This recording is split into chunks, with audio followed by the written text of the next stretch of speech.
তুই আরামে ঘুমানোর জন্য এত বড় একটা দামি কালাম কি তুই অন্য রুমে রেখে এসে তুই ঘুমাইতে চাস? বল বল, তুই দামি নাকি কোরআন দামি? যদি কোরআন দামি হয়ে থাকে পারলে তুই অন্য কোথাও চলে যা, তবে কোরআনের জায়গায় তুই রেখে দে। ভাবতে ভাবতে শেষ পর্যন্ত কোরআনকে কোরআনের জায়গায় রেখে দিলেন। রেখে দিয়ে তিনি রাতের বেলা অন্য একটি ময়লা যুক্ত রুমের মধ্যে গিয়ে ঘুমাইলেন, কোরআনকে সম্মান দিলেন। সুলতান মাহমুদ গজনবী যখন ইন্তেকাল হয়ে যায়, একজন স্বপ্ন যোগে দেখে, ও মাহমুদ গজনবী, আল্লাহ আপনার সাথে কেমন ব্যবহার করছেন, কেমন আচরণ করছেন? সুলতান মাহমুদ গজনবী ডাক দিয়া বলে, আমি আমার জীবনে যত আমল করছি, আমি আমার জীবনে যত নামাজ পড়ছি, যত কোরআন তেলাওয়াত করছি, সব দেখা যায় শুধু ভুলে ভরা, ভুলের অভাব নাই। কিন্তু আমি ওই দিন যে কোরআনকে সম্মান দেওয়ার কারণে আমি কোরআনকে কোরআনের জায়গায় রেখে অন্য আরেকটা রুমে গিয়া ঘুমাইলাম, অন্য আরেকটা রুমে ময়লাযুক্ত রুমে গিয়া ঘুমাইলাম। ওই যে কোরআনকে আমি মাত্র সম্মান দিলাম, ওই সম্মান দেওয়ার কারণে আল্লাহ আমার জীবনের সমস্ত গুনাহ মাফ করে দিয়েছে। এই কোরআনওয়ালার কত দাম জানো, কত দাম জানো? দুনিয়ার বহু বুজুর্গানে দিন শুধু আফসোস করার কারণে নেক কাজটা করতে পারেন নাই, শুধু আফসোস করছেন। আফসোস করার কারণে তিনি নাজাত পেয়ে গেছেন, মুক্তি পেয়ে গেছেন। আরো অনেক ওলিদের ঘটনা এমন আছে যারা কিনা কোরআন পড়তে পারতেন না, আফসোস করতেন, হায়রে কোরআন যদি আমার পক্ষে ধারণ করতে পারতাম, এই কোরআন অনুযায়ী আমল করতে পারতাম, তাহলে আজকে আমি নাজাত পেয়ে যেতাম, নাজাত পেয়ে যেতাম। আল্লামা মুবারক রহমতুল্লাহি আলাইহি, ওনার পাশের বাড়ি ছিল একজন কামার, যে কিনা লোহা পিটাইতো, দাগুটি বানাইতো। তিনি স্বপ্নে বেলা দেখলেন ওনার আগে তিনি দুনিয়া থেকে বিদায় হয়ে গেলেন।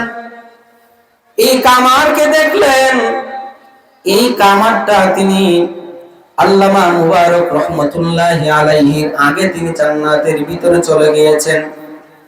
কেমনে তিনি আগে জান্নাতে চলে গেলেন এইটা জানার জন্য একজন গিয়া প্রশ্ন করলো, কেমনে সম্ভব, এই কামার কেমনে আগে জান্নাতের ভিতরে চলে গেল? ইবনে মুবারক রাহমাতুল্লাহি আলাইহি তো তিনি ছিলেন আল্লাহওয়ালা। রাতের বেলা তিনি তাহাজ্জুদ ছাড়তেন না, তেলাওয়াত ছাড়তেন না, নফল ইবাদত বন্দেগী ছাড়তেন না। কি করে একটা কামার, যে কিনা ঠিক মতো পাঁচ ওয়াক্ত নামাজও পড়তে পারে না, যে কিনা কোরআন তেলাওয়াতও করতে পারে না, ওই কামারটা কেমনে ইবনে মুবারক রহমতুল্লাহি আলাইহির আগে জান্নাতের ভিতরে চলে গেল? এটা জানার জন্য গিয়ে প্রশ্ন করা হলো। এই কামারের স্ত্রীর কাছে গিয়ে প্রশ্ন করা হলো, এই কামারের মধ্যে এমন কি আমল যে আমলের কারণে তিনি ইবনে মুবারক রহমতুল্লাহি আলাইহির আগে জান্নাতে চলে গেলেন? স্ত্রী ডাক দিয়ে বলে, এমন কোন আমল তো আমি দেখি না। ইবনে মুবারক রহমতুল্লাহি আলাইহি তো ছিলেন কামারের চেয়ে প্রোগ্রামে, কিন্তু কি কামারের মধ্যে কি এমন আমল ছিল যার কারণে তিনি জান্নাতে আগে চলে গেলেন? স্ত্রীকে যখন গিয়া প্রশ্ন করলেন, আমার তো স্পেশাল কোন আমল আছে আমার জানা নাই, তবে তার মধ্যে আমি এমন একটা জিনিস দেখেছি, আল্লাহ হয়তো এটা উসিলায় আগে তাকে জান্নাতের ভিতরে পাঠিয়ে দিয়েছেন। কেমনে পাঠিয়ে দিলেন? বলে, ওই কামার যখন রাতের বেলা ছাদের উপরে উঠিয়ে যখন লোহা পিটাইতো, তখন দেখতো ইবনে মুবারক রহমতুল্লাহি আলাইহি তাহাজ্জুদের মুসল্লায় দাঁড়াইয়া নামাজ পড়েন, কোরআন তেলাওয়াত করেন। এটা দেখিয়া কামার বড় আফসোস করতো, হায়রে ইবনে মুবারকের মতন যদি আল্লাহ আমাকে বানাইতেন, তাহলে আমিও আজকে তাহাজ্জুদ পড়তাম, নামাজ পড়তাম। আমি তো একজন গরিব মানুষ, আমি যদি সারাদিন কাজ না করি, আমি যদি কাজের মধ্যে ব্যস্ত না হই তাহলে তো আমার সংসার চলবে না, আমার ফ্যামিলি চলবে না। এই কথা তিনি চিন্তা করে করে আফসোস করতেন আর বলতেন, আল্লাহ তুমি তো আমারে গরিব বানাইছো, যদি তুমি আমাকে ধনী বানাইতা তাহলে আপনি ইবনে মুবারকের মতন আমি আমল করে করে আমি জান্নাত কামায়ে নিতাম, আমি কোরআন তেলাওয়াত করতাম, আমি জিকির আজকার করতাম।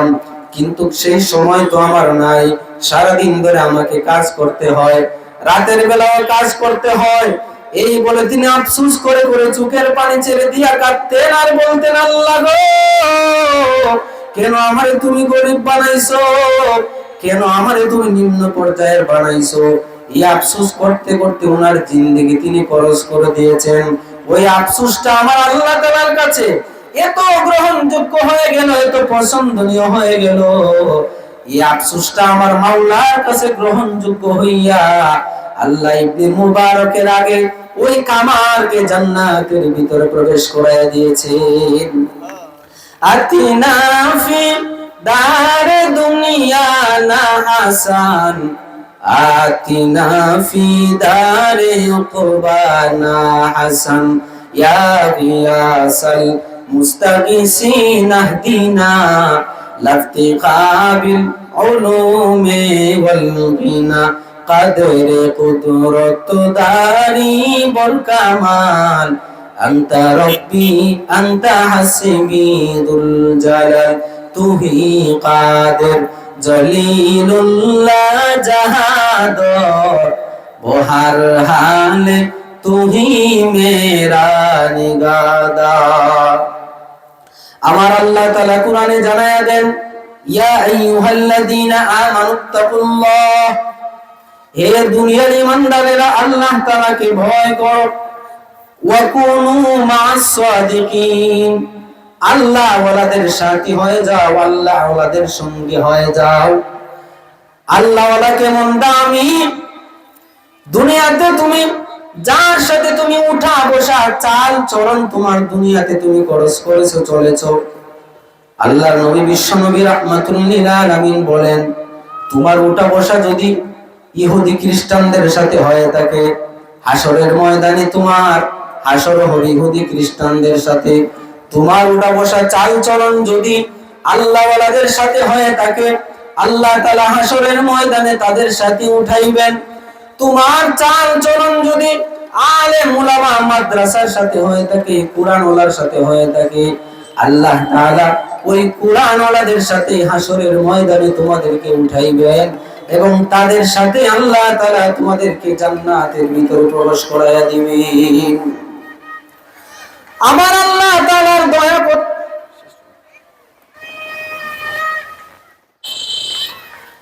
যাই হোক, আমাদের শ্রদ্ধেয় মুহতারাম আমাদের উস্তাদ হযরত মাওলানা আবু সালেহ সাদী সাহেব আমাদের কাছে উপস্থিত হয়ে গেছেন।